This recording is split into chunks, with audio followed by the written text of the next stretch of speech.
आपण पाहतायत लातूर वार्ता।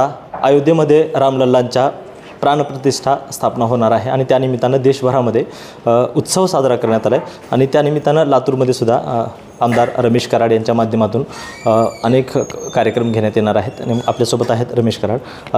मला सांगा आप्पा की काय कार्यक्रम घेणार आहेत आपण येणाऱ्या 22 तारखेला?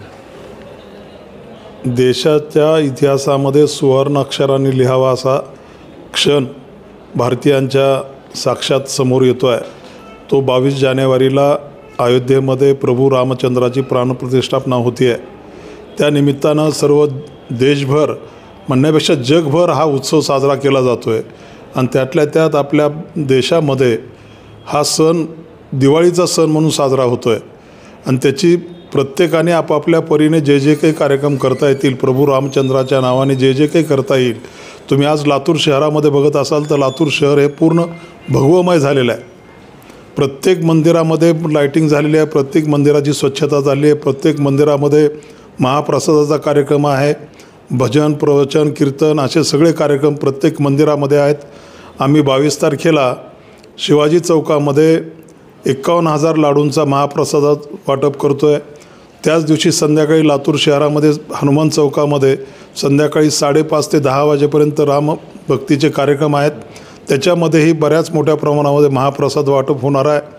तसंच ग्रामीण भागामध्ये प्रत्येक गावामध्ये या 22 जानेवारीला प्रभू रामचंद्राच्या प्राणप्रतिष्ठापनेच्या निमित्ताने प्रत्येक मंदिरावर विद्युत रोषणाई केलेली आहे। प्रत्येक मंदिरामध्ये भजन कीर्तनाचे कार्यक्रम आहेत। प्रत्येक गावामध्ये महाप्रसादाचे कार्यक्रम मोठ्या प्रमाणावर आयोजित केलेले आहेत। तसंच माझ्या स्वतःच्या गावामध्ये सुद्धा प्रभू रामचंद्राचं मोठं भव्य असं मंदिर आहे।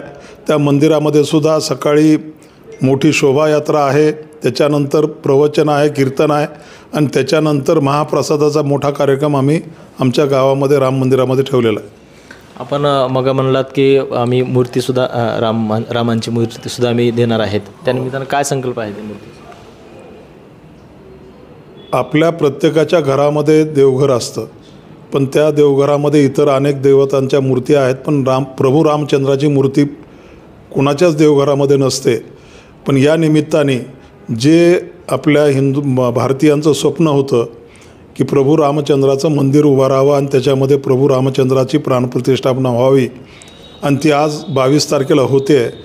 तर नित्यपूजेमध्ये प्रभू रामचंद्राची मूर्ती आपल्या देवघरात राहावी म्हणून मी बऱ्याच गावोगाव म्हणजे माझ्या प्रत्येक बूथ अध्यक्ष असेल, माझा प्रमुख कार्यकर्ता असेल आणि आज आपण पत्रकार बांधवांनासुद्धा त्या मूर्त्या दिलेल्या आहेत की त्याची नित्यपूजा आपल्या घरामध्ये व्हावी।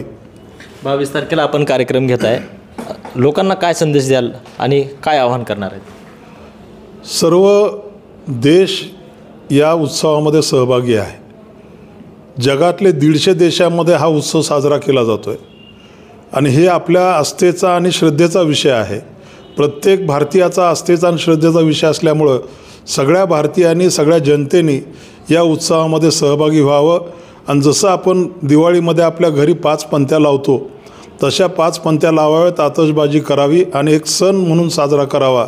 शक्य असेल त्याने आपले नवे कपडे घालावेत, घरामध्ये गोडधोड करावं। दिवाळीला जसं आपण पंत्या लावतो तसं त्या दिवशी संध्याकाळी पंत्या लावून रामाच्या नावाने हा दिवस साजरा करावा। नक्कीच प्राणप्रतिष्ठा ज्या दिवशी होणार आहे 22 तारखेला त्या दिवशी देशभरामध्ये दिवाळी उत्सव असा साजरा करावा असं आमदार रमेश कराड सांगतायत। कॅमेरामॅन आनंद दनकेसह सुनील कांबळे, लातूर वार्ता, लातूर।